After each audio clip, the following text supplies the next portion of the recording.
Hello learners. It's great to see you again. In this video, we will learn more about how we can measure the volume of solids. Before we start, can anyone tell me what the volume of an object is? I know. It is the amount of space that the object takes up.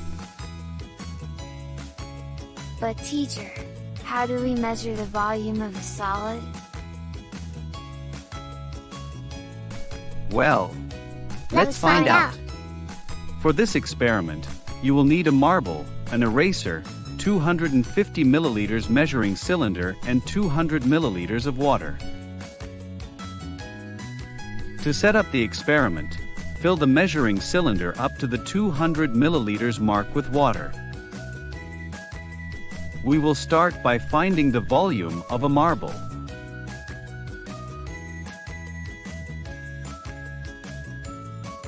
Place the marble into the measuring cylinder and record the new reading shown on the cylinder. Remember to take the reading at your eye level.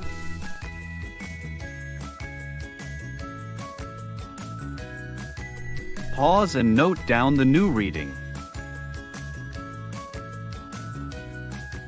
The new reading of the water with the marble is 216 milliliters. What about when we replace the marble with the eraser?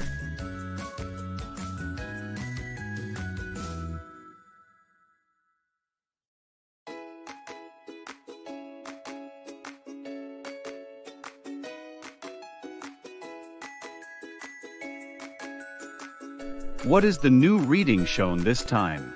Pause and record down the reading.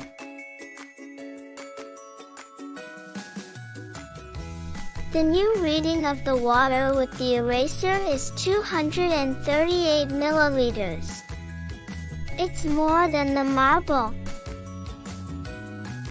To find the volume of the marble and eraser respectively, we have to subtract the original volume of water from each of their newly increased volumes. Do also remember to convert volumes from milliliter to centimeter cube. Then, the volume of the marble is 16 centimeter cube and the volume of the eraser is 38 centimeter cube. Yes. In general, to measure the volume of a solid, we can measure the amount of liquid it displaces.